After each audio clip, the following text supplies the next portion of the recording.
ಶಾಂತಿ ಶಾಂತಿ, ನಿನಗೆ ಇದು ಅಭ್ಯಾಸ ಆಗೋಗಿದೆ ಕಣೆ.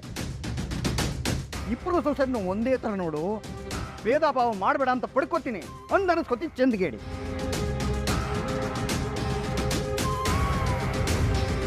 ಮದುವೆ ಮುಂಚೆ ಏನೇ ಆಗಿದ್ರು ಮದುವೆ ಆದಮೇಲೆ ಇಬ್ಬರು ಸೊಸೆಯರು ನಮ್ಮೂರೇ ಕಣೆ, ನಮ್ಮ ಮನೆ ಸೊಸೆ ಅಂದರೆ.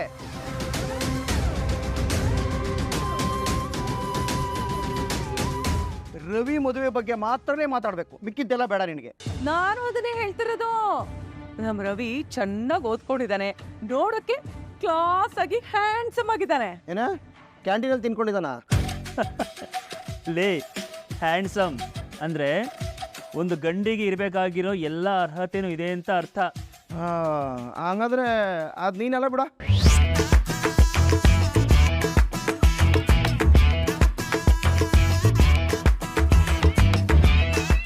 ರೀ, ನಮ್ಮ ರವಿ ಇನ್ ಸ್ವಲ್ಪ ದಿನದಲ್ಲೇ ಚೆನ್ನಾಗಿ ಸಂಪಾದನೆ ಮಾಡಕ್ ಶುರು ಮಾಡ್ತಾನೆ.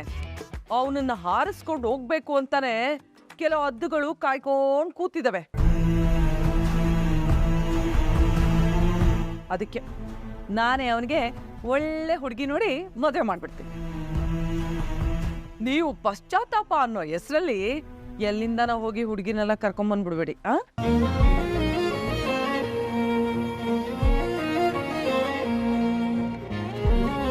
ಅತ್ತೆ, ನೀನ ಸೂರ್ಯ ಮದ್ವೆ ಹಾಗೆ ಅಲ್ವಾ ಆಗಿದ್ದು?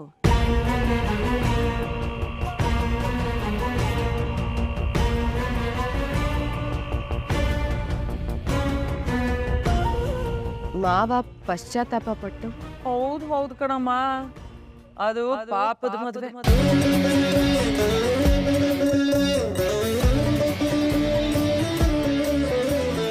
ಅಯ್ಯೋ ರೋಹಿಣಿ, ಇವ್ರು ರಿಟೈರ್ಡ್ ಆಗಿದ್ದು ಒಳ್ಳೇದೇ ಆಯ್ತು ಕಣಮ್ಮ.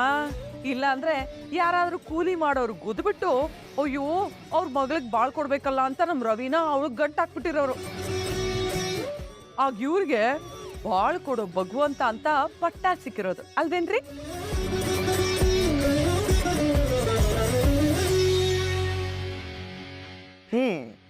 ಏನು ಮಾಡೋದು, ನಮ್ಮಪ್ಪನಿಗೆ ತುಂಬ ಒಳ್ಳೆ ಮನಸ್ಸಿದೆ. ಅವರಿಂದ ಯಾರಿಗೂ ಏನು ತೊಂದರೆ ಆಗಬಾರ್ದು ಅಂತ ಯೋಚನೆ ಮಾಡೋ ವ್ಯಕ್ತಿಯವರು. ನಿಮ್ಮಂಗೆ ನಿಮ್ಮ ಮಗನಂಗೆ ಬೇರೆ ದುಡ್ಡನ್ನು ಅಬೇಸ್ ಮಾಡ್ಕೊಂಡು ಹೋಗೋ ಬುದ್ಧಿ ನಮಗಿಲ್ವೇ? ಹಾಂ ಏನಮ್ಮ ಪೌಡ್ರಮ್ಮ, ಮತ್ತೆ ನಮ್ಮದು ಪಾಪದ ಮದುವೆ ಅಂತ ಹೇಳ್ತಾ ಇದೆಯಾ? ಹಾಂ, ಅವತ್ತು ನಿನ್ನ ಗಂಡನ ಕೈನ ನಾನು ಮುರಿದಾಕ್ಬಿಟ್ಟಿದ್ದೆ, ನೆನಪಿದೆಯಾ? ಹಾಂ, ಇವತ್ತು ಮಾತಾಡ್ತಿರೋದು ನಾನು. ನೀನು ಮಾತಾಡಿದ್ರೆ ನಾನು ಮುರಿಯೋದು ನಿನ್ನ ಗಂಡನ ಕೈನೇ. ಲಟ್ಕ ಪಟ್ಕ ಅಂತ ಮುರಿದಾಕ್ಬಿಡ್ತೀನಿ, ನೋಡ್ತೀಯಾ? ಸೂರ್ಯ, ಸುಮ್ಮನೆ ಇರೋ. ಅದು ನೀನು ಹೆಂಡ್ತಿಗಳು. ರೋಹಿಣಿ, ಸೂರ್ಯ, ನೀನು ಸ್ವಲ್ಪ ಸುಮ್ಮನಿರು. ಶಾಂತಿ, ರವಿ ಮದುವೆ ಬಗ್ಗೆ ಅಷ್ಟೇ ಮಾತಾಡಬೇಕು ಅಂತ ನಾನು ಹೇಳಿದ್ದೆ ತಾನೆ?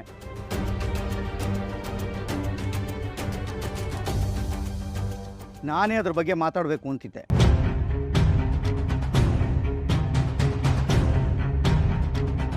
ನಾನು ರವಿಗೊಂದು ಹುಡುಗಿ ನೋಡಿ. ಅಯ್ಯೋ, ನೀವು ಹುಡುಗಿ ನೋಡಿದಿರಾ? ಯಾರ್ರೀ ಅದು?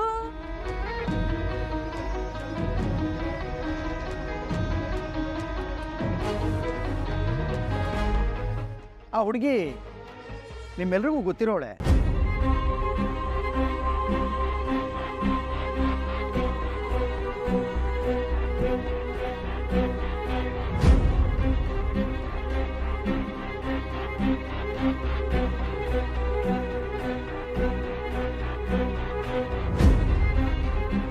ಆ ಕನಕ ಕೂಡ ಈ ಮನೆ ಸೊಸೆಯಾಗಿ ಬಂದ್ಬಿಟ್ರೆ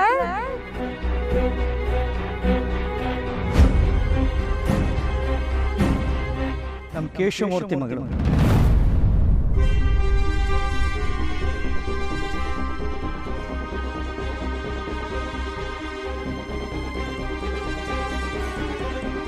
ಕೇಶವಣ್ಣನ ಮಗಳು ಒಂದೇ. ಅವ್ರ ಮಗಳ? ಹಾ, ಚೆನ್ನಾಗಿ ಓದ್ಕೊಂಡಿದ್ದಾಳೆ, ವಿದ್ಯಾವಂತೆ ಮತ್ತು ದೊಡ್ಡವರು ಚಿಕ್ಕವರು ಮರ್ಯಾದೆ ಕೊಡ್ತಾಳೆ. ಎಲ್ಲ ರೀತಿಯೂ ಅವ್ರನ್ನ ಮನೆತನಕ್ಕೆ ಬ್ಯಾಚ್ ಆಗ್ತಾರೆ ಅಂತ ನಾನು ಅವಳ ಹೆಸರು ಹೇಳಿದೆ. ನನಗಂತೂ ಹುಡುಗಿ ತುಂಬ ಇಷ್ಟ ಆಗಿದ್ದಾಳೆ. ಹಾಗಾಗಿ ರವಿ ಓ ಅಂತಂದ್ರೆ ಮದುವೆ ಮಾಡ್ಬಿಡೋದೆ. ಅನ್ಕೊಂಡೆ ನೀವಿಂಥದ್ದೇ ಏನೋ ಒಂದು ಮಾಡ್ತೀರಾ ಅಂತ.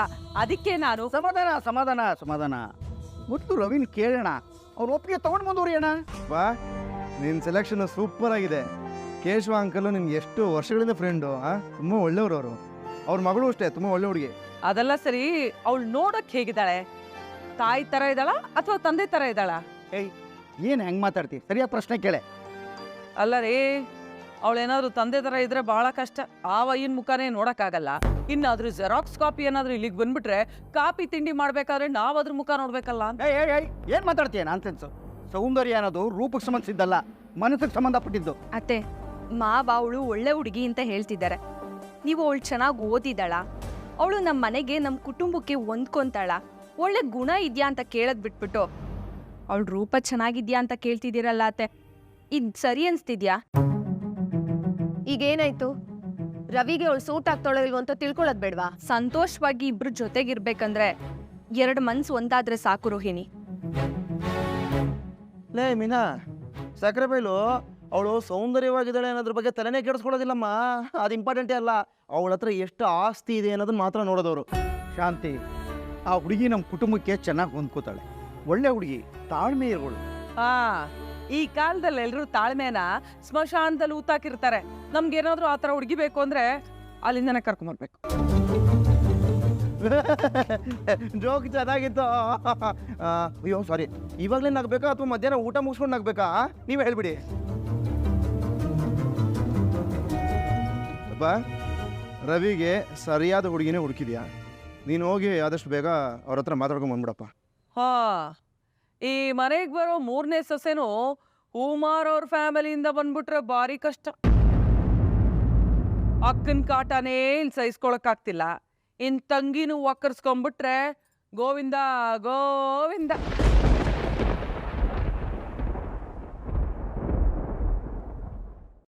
ದೊಡ್ಡ ಮನೆಯಿಂದ ಹುಡುಗಿ ತಂದ್ರೆ ನಮ್ ಮರ್ಯಾದೆ ಗೌರವ ಇನ್ನೂ ಬೆಳೆಯುತ್ತೆ.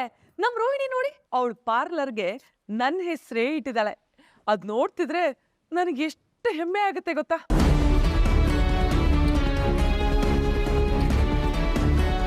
ರವಿಗೆ ಎಂತ ಹುಡುಗಿ ತರಬೇಕು ಅಂತ ನನಗೆ ಚೆನ್ನಾಗಿ ಗೊತ್ತಿದೆ. ಅವಳು ನೋಡಿದ್ರೆ 3 ಜನ ಅಲ್ಲ, ಮೂಗಿನ ಮೇಲೆ ಬೆರಳಿಟ್ಕೋಬೇಕು ಹಾಗಿರ್ತಾಳೆ.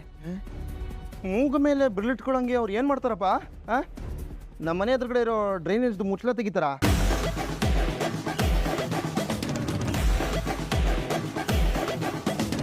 ಹಂಗೇನಾದ್ರೂ ಅವ್ರು ಮಾಡ್ಬಿಟ್ರೆ ಬರೀ ನಾವು ಮನೆಯವರೆಲ್ಲ, ಊರವ್ರೆಲ್ಲರೂ ಮೂಗ ಮೇಲೆ ಬೆರಳಿಟ್ಕೊಂಡೆ ಓಡಾಡ್ಬೇಕು ಈ ಥರ. ಅಯ್ಯೋ ಅಪ್ಪ ನೋಡಪ್ಪ, ಇಲ್ಲಿ ಈ ಥರನಾ?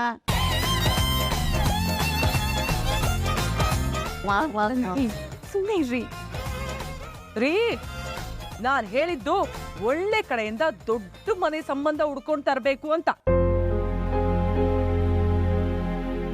ನಾನು ನಮ್ಮ ಮನೋಜಂಗೆ ಮಲೇಷ್ಯಾದಿಂದ ರೋಹಿಣಿನ್ ತರ್ಲಿಲ್ವಾ ಹಾಗೆ. ಓ ಅಪ್ಪ, ಹಾಗಾದ್ರೆ ಅದೇ ಮಲೇರಿಯಾ. ಮಲೇಷಿಯಾ ಕಣ. ಹಾಂ ಅದೇ ಅದೇ ಮಲೇಷ್ಯಾದಿಂದ ಇನ್ನೊಂದು ಹುಡುಗಿನ ಇಳಿಸಕ್ಕೆ ಹೇಳು. ಶಾಂತಿ, ನೀನು ಎಲ್ಲಿಗೆ ಹೋಗು ಹುಡುಗಿ ನೋಡೋದು ಬೇಡ. ಕೇಶವನ ಮನೆಗೆ ಹೋಗಿ ನಾವೇ ನೋಡ್ಕೊಂಬರೋಣ. ನಾನೇ ಹೋಗಿ. ಸೂರ್ಯ, ನೀನು ಹೋಗಿ ಕೇಶವನ ಮನೇಲಿ ಮಾತಾಡ್ಕೊಂಬ. ಅವ್ನು ಒಪ್ಕೊಂಡ್ರೆ ಮನೆಯವರೆಲ್ಲ ಹೋಗಿ ಮಾತಾಡ್ಕೊಂಬರೋಣ. ಸರಿಪ್ಪ. ಅವನ್ ಯಾಕೆ ಒಪ್ಕೊಳ್ಳಲ್ಲ? ಅವನಿಗೆ ಈ ಮನೆಗೆ ಹುಡುಗಿ ಕೊಡಕ್ ಏನ್ರಿ ಪ್ರಾಬ್ಲಮ್ಮು? ಈ ವಿಷಯ ಅವ್ರ ಮನೆಗೆ ಹೋಗಿ ಹೇಳ್ಬೇಕಾಗೇನಿಲ್ಲ. ಇದೇನಾದ್ರೂ ಅವ್ರ ಕಿವಿಗೆ ಬಿದ್ರೆ ತಕ್ಷಣ TVS 50 ಅವ್ರ ಮಗನ್ ಕರ್ಕೊಂಬಂದು ಡ್ರಾಪ್ ಮಾಡ್ಬಿಟ್ಟು ಹೋಗ್ತಾ ಇರ್ತಾರೆ. ನೀನು ಸ್ವಲ್ಪ ಸುಮ್ಮನೆ ಇರ್ತೀನಿ ಅದಕ್ಕೆ ಪ್ರಸಂಗಿ. ಸೂರ್ಯ, ನೀನು ಹೋಗಿ ಮಾತಾಡ್ಕೊಂಬರಪ್ಪ. ಹೋಗು. ಮೊದಲೇ ಇಲ್ಲಿ ಹೂ ಕಟ್ಟೋಳು ಒಬ್ಳಿದಾಳೆ. ಈಗಿನ ಹೂವಿನ ಜೊತೆಗೆ ದಾರನೂ ಬರ್ಬೋದು. ಹೂವು ದಾರ 2 ಸೇರಿದ್ರೇನೆ ಹಾರ.